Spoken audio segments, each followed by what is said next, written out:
Good morning, students. Myself, Professor Uday Patel. Today, we study about design criteria for SMPS Multi-Output Switch Mode Regulator. अगर आप सभी लोगों को याद है, तो SMPS का मीनिंग होता था क्या? Switch mode power supply. Okay, multiple output switch mode regulator क्या है कि एसएमपीएस के अंदर तो हम लोगों ने सारी चीजें पढ़ रखी है, ठीक है, कि चलो उसके अंदर क्या क्या चीजें आ सकती है, like buck converter, boost converter, buck boost converter, flyback converter, push pull converter, half bridge converter, full bridge converter. तो वो सारी चीजें क्या है कि वो स्विच मोड पावर सप्लाई. अब multi output switch mode regulator का मीनिंग क्या है कि उसके अंदर मल्टीपल्स आउटपुट आपको मिल सकते हैं. कैसे मल्टीपल्स आउटपुट आपको मिल सकते हैं? If you know about the chopper. Chopper क्या है कि वो कांस्टेंट डीसी वोल्टेज को क्या कांस्टेंट डीसी वोल्टेज को डिफरेंट डिफरेंट वोल्टेज के अंदर कन्वर्जन करता है. इन द सेंस वो कांस्टेंट नहीं है. लाइक अगर आपको क्या चाहिए कि 10 वोल्टेज आप इनपुट दे रहे हो और 15 वोल्टेज चाहिए, तो भी आप क्या कर सकते हो? बक बूस्ट के यूज से कर सकते हो, ठीक है. If you want to convert the 10 voltage into 5 voltage, you can use the buck converter. If you want the 10 voltage into 20 voltage, you can use the boost converter. Okay, the replace of boost and buck converter, you can use the buck boost converter, buck converter, as well as SAPIC converter. Okay, you can also use the flyback converter. Okay, there are all the multi output switch mode regulators. Okay, you can use the single converter as multiple output switch mode as a multiple output switch mode regulator. Okay, तो यहाँ पे क्या पूछा गया है या क्या हम पढ़ने वाले हैं कि डिजाइन क्राइटेरिया फॉर एसएमपीएस पढ़ने वाले कि कौन कौन से क्राइटेरिया आपको ध्यान में रखने पड़ेंगे कब जब भी आप स्विच मोड पावर सप्लाई जो जितने भी रेगुलेटर्स हैं, ओके, उनको डिजाइन कैसे करोगे. ओके, तो उसके लिए क्या है कि first of all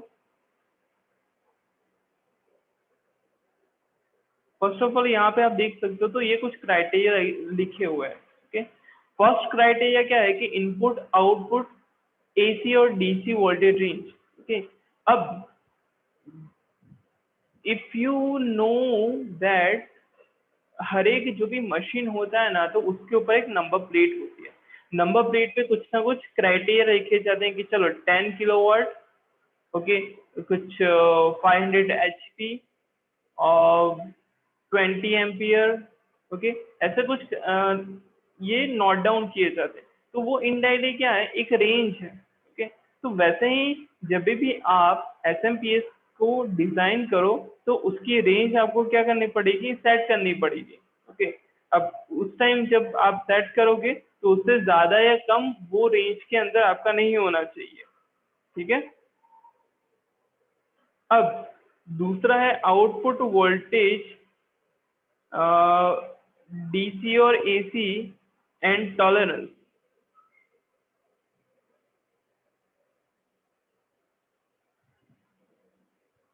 okay,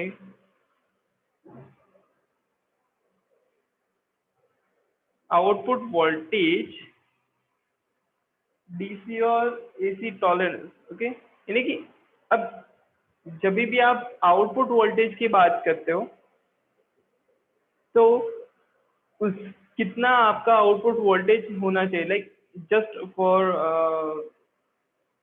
for knowledge कि आपका आउटपुट बक कन्वर्टर के लिए 0 to 500 वोल्टेज है. ओके, अगर आप क्या करते हो कि कुछ आपको 600 वोल्टेज चाहिए तो आप बक कन्वर्टर यूज नहीं कर सकते, ठीक है. तो उस तरह से आप क्या कर सकते हो कि डिफरेंट डिफरेंट डिजाइन के आपको आउटपुट वोल्टेज चाहिए. लाइक 500 के लिए अगर आपको किसी को डिजाइन करना है तो आपको उसी तरह से करना होगा. ओके, उसके ये जो भी कंपोनेंट है, इंडक्टर है, स्विच है, रेजिस्टर है, ओके, जो भी आप यूज करोगे पर्टिकुलरली मेनली कॉन्फ़िगरेशन के अंदर, वो उसी तरह से आपको उसके लिए डिजाइन करना पड़ेगा, ओके, एज वेल एज उसके लिए टॉलरेंस भी आपको रखना पड़ेगा, ओके। आफ्टर देन है कि आउटपुट करंट रिक्वायरमेंट, ओके। तो करंट रिक्वायरमेंट कितनी है? अब करंट क्यों रिक्वायरमेंट होता है वो समझो कि जो भी हमारे अप्लायंसेस हैं या लोड है, तो उसके लिए पावर रिक्वायरमेंट होता है, ओके। अब वोल्टेज रखो, करंट रखो, एज वेल एज उसका पावर भी कितना रिक्वायर्ड है, उस हिसाब से आउटपुट करंट रिक्वायरमेंट रखा जाता है कि लाइक 5 एम्पियर 10 वोल्टेज यानी 50 वॉट आपको पावर चाहिए, ठीक है। तो उस हिसाब से आउटपुट करंट की रिक्वायरमेंट रखी जाती है। आफ्टर देन रिपल मैक्सिमम, कितने रिपल्स,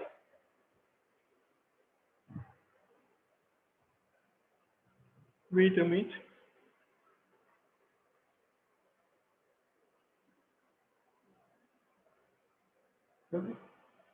लाइक कितने रिपल्स डीसी वोल्टेज के अंदर होने चाहिए, कितने मैक्सिमम रिपल्स आ सकते हैं, ठीक है। अब ये इसकी रिक्वायरमेंट क्या बोलते हैं, लिमिटेशन है। अब उसके बाहर अगर जाता है तो सर्किट ब्रेकर ब्रेक ओपन हो जाएगा, रिले एक्टिव हो जाएगी, कि वो सारी चीजें हो सकती है। तो कितनी रिपल आपको मैक्सिमम रखनी है जिसकी वजह से आपका सर्किट डैमेज ना हो, एज वेल लोड को इफेक्ट ना हो, उस हिसाब से ये रिक्वायरमेंट रखी जाती है कि कितना मैक्सिमम रिपल है, ओके, अलाउेबल है। After then estimated total power required, okay, कितना आपको पावर रिक्वायर्ड है, ओके, वो भी आपको पहले कैलकुलेट करके रख देना होगा। Efficiency required if any, okay, अगर आपका जो भी मेन सर्किट है, जो भी मेन सिस्टम है, उसकी इफिशियंसी 70% से नीचे नहीं चाहिए, तो उसके लिए आपको 70% उनको देना पड़ेगा रिक्वायरमेंट की इफिशियंसी हमें इतनी चाहिए। आफ्टर देन है ईएमआई, इलेक्ट्रोमैग्नेटिक इंटरफियरेंस कंसिडरेशन, अगर क्या हो रहा है कि कोई टेलीफोनिक लाइन जा रही है आपकी मेन सप्लाई लाइन के साथ साथ में, तो ईएमआई का भी कंसिडरेशन आपको करना पड़ेगा, ओके। हीसिंग नॉइज, अगर आप,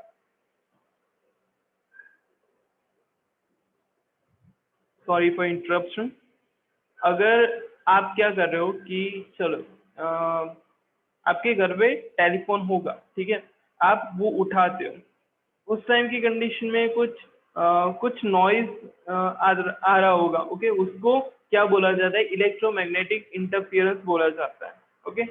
क्यों ऐसा होता है? क्योंकि जो भी टेलीफोनिक लाइन है ना, उसके पैरेलल अगर कोई सप्लाई लाइन जा रही होगी, एसी या डीसी या जो भी है, ओके, सप्लाई लाइन अगर जा रही होगी, तो उस टाइम की कंडीशन में इलेक्ट्रोमैग्नेटिक इंटरफियरेंस हो सकता है, ओके, उसकी वजह से नॉइज प्रोड्यूस हो सकता है telephonic line, okay. It is just for example कि ईएमआई क्या होता है, ओके। तो मैंने एक जस्ट एग्जांपल दिया है कि ईएमआई का जो भी ईएमआई एक्चुअली में क्या होता है वो, ओके। नॉइज आता है टेलीफोनिक लाइन के अंदर जब पैरेलल उसके कुछ सप्लाई लाइन जा रही होगी उसकी। तो ये क्या हो गया, ये इनिशियल स्पेसिफिकेशंस हैं कि ये आपको ध्यान में रखनी पड़ेगी। आपको अगर ऐसा लग रहा है कि ये कुछ एसएमपीएस बन जाने के बाद ये ध्यान में रखना पड़ेगा, तो ऐसा नहीं है। एक्चुअली जो भी आपको सर्किट बनाना है, ओके, तो उसके लिए पहले ये सारे स्पेसिफिकेशन ध्यान में रखने होंगे, ओके, इनिशियल कंडीशन में। उसके बाद अगर आप देखते हो तो उसके बाद कुछ ये रिक्वायरमेंट है, ओके। तो requirement for electrical isolation between input and output, okay, multiple in output switch mode regulators के अंदर ये काफी ज्यादा इंपॉर्टेंट है, ओके, सॉरी, ये काफी ज्यादा इंपॉर्टेंट है, ओके। तो उसके अंदर क्या होगा कि काफी सारी बार जो भी इनपुट साइड का जो भी इंटरफियरेंस होता है वो आउटपुट साइड आपको देखने के लिए मिलता है, ओके। वो भले ही वोल्ट हो गया, हाई करंट का जो भी इश्यू है वो हो गया, या अदर जो भी इंटरफियरेंस है वो हो गया। ओके, तो उस टाइम की कंडीशन में आपको क्या ध्यान में रखना पड़ेगा कि दोनों के बीच आपको आइसोलेशन रखो। ओके, अब आइसोलेशन करने के लिए आपको क्या चाहिए कि ट्रांसफार्मर चाहिए। ओके, तो ट्रांसफार्मर भी आपको बहुत ध्यान में रखना पड़ेगा कि कितने टन्स का वो ट्रांसफार्मर है। ओके, प्राइमरी में कितने टन्स है, सेकेंडरी में कितने टन्स है, इनपुट एंड आउटपुट पावर तो जो भी ट्रांसफार्मर के अंदर होगा कि वो दोनों कांस्टेंट ही होंगे। तो we not we don't need to worry about that particularly power requirement in primary as well as secondary side of transformer. Okay, or after you provided the isolation between input and output, after then the temperature range of operation कि high amount of current अगर आपके circuit के अंदर flow होगा तो obvious है कि temperature rise होगा। तो उस टाइम की कंडीशन में आपको करंट को लिमिट में रखो, तो उस हिसाब से आपका टेम्परेचर जितना है वो अपने रेंज के अंदर रहेगा। Expected interest current. ओके, अब जब बात आ ही गई है कि क्या बोलते हैं ट्रांसफार्मर में, तो स्टार्टिंग में बहुत पिक में यानी बहुत ज्यादा अमाउंट में आपका एक करंट प्रोड्यूस होता है। ओके, उसको इंटरेस्ट करंट बोला जाता है। तो वो कितना हो सकता है वो आपको पहले से आपको कैलकुलेट करके रखना पड़ेगा। After then peak and average output current. Peak यानी आपका लाइक मान लो कि कोई, चलो एसी ही देखते हैं, ये एक एसी का वेवफॉर्म है, तो ये कितना पिक आपका है। ओके, वो आपको दिया, आपको आउटपुट के अंदर कितना पिक आ सकता है आउटपुट वोल्टेज के अंदर, वो आपको ध्यान में रखना पड़ेगा। As well as average output current जो भी है, ओके, वो कितना आ सकता है वो आपको ध्यान में रखना पड़ेगा। Transient exposure and response need, okay, कि ट्रांजिएंट कितना मैक्सिमम हो सकता है। ओके, और उसकी वजह से क्या रिस्पॉन्स मिल सकता है, वो सारी चीजें आपको ध्यान में रखनी पड़ेगी। Load and line regulation requirement. Okay, load and line regulation requirement को ध्यान में रखना पड़ेगा। Okay, after that switching frequency. Okay, switching frequency का क्या मतलब है कि हम सेमीकंडक्टर स्विचेस यूज कर रहे हैं, SCR हो गया, IGBT हो गया, BJT हो गया, मॉसफेट हो गया। तो हर एक जो भी आपका एप्लीकेशन है या आपका जो भी रिक्वायरमेंट है उस हिसाब से उसकी स्विचिंग फ्रीक्वेंसी सेट की जाती है। तो आप ऐसा नहीं कर सकते कि चलो BJT रिक्वायर्ड है वहां पे आप मॉसफेट यूज कर दो, और मॉसफेट जहाँ पे रिक्वायर्ड है आप BJT यूज कर दो। हर एक की स्विचिंग फ्रीक्वेंसी डिफरेंट डिफरेंट होती है, उसका करंट रेटिंग डिफरेंट डिफरेंट होता है, उसका वोल्टेज रेटिंग डिफरेंट डिफरेंट होता है। तो उस हिसाब से आपको क्या करना पड़ेगा कि आपकी रिक्वायरमेंट के हिसाब से आपको स्विच यूज करना पड़ेगा और उसके हिसाब से आपकी स्विचिंग फ्रीक्वेंसी सेट करनी पड़ेगी। After then in addition to EMI need include the need for power factor correction. Okay, अब ये क्यों आ गया वो समझो। ऑलमोस्ट जो भी आपके इलेक्ट्रिकल इंडस्ट्री के अंदर या प्रैक्टिकल कंडीशन के अंदर जो भी हम इलेक्ट्रिकल कंपनीज देखते हैं, ओके, हमारे घर के होम अप्लायंसेस देख लो। ओके, डिफरेंट डिफरेंट जितने भी लोड हैं उसमें 70 to 80% आपको क्या देखने के लिए मिलेगा, इंडक्टिव लोड देखने के लिए मिलेगा। तो इलेक्ट्रोमैग्नेटिक इंटरफियरेंस तो हमने देखा ही है कि चलो वो हमने कंसिडरेशन इनिशियली स्पेसिफिकेशन के अंदर का दिया, but what about power factor correction, तो वो भी आपको ध्यान में रखना पड़ेगा क्योंकि हमारा मोस्ट ऑफ द लोड क्या है, इंडक्टिव लोड है। ओके, तो अगर आपका पावर फैक्टर काफी पुअर होगा तो आपको पेनल्टी भी लग सकती है। ओके, इसीलिए पावर फैक्टर का काफी ध्यान रखा जाता है। After an underwriters laboratories. Okay, अब अंडर राइटर्स लेबोरेटरी अगर है, ओके, तो उस कंडीशन में वो भी चीजें ध्यान में रखनी पड़ेगी। Okay, and other certification. अब ये चीजें हैं कि पर्टिकुलरली कोई भी आप सर्किट डिजाइन करते हो ना, ओके, तो उसके लिए कुछ क्राइटेरिया रखे जाते हैं, ओके, और वो उस पर्टिकुलरली सर्टिफिकेशन आपको कब मिलेगा, ओके, कि जब उस क्राइटेरिया के अंदर आप क्या करवाओगे, आप उस पर्टिकुलरली कॉन्फ़िगरेशन को डिजाइन करोगे, ओके, रूल्स रेगुलेशन के अकॉर्डिंगली ही आपको क्या करना पड़ेगा, उस पर्टिकुलरली कॉन्फ़िगरेशन को डिजाइन करना पड़ेगा। तो वो सारी चीजें आपको ध्यान में रखनी, ठीक है। तो ये है design criteria for SMPS, okay. यहाँ पे ट्रांसफॉर्म के रिगार्डिंग लिखा गया है, okay, as well as inductor की भी जो भी रिक्वायरमेंट है, ओके। इंडक्टर क्या है, इनडायरेक्टली सडन करंट चेंज को वो अपोज करता है, okay, as well as magnetical field के अंदर वो अपना एनर्जी स्टोर करता है मैग्नेटिकल फील्ड के अंदर, ठीक है।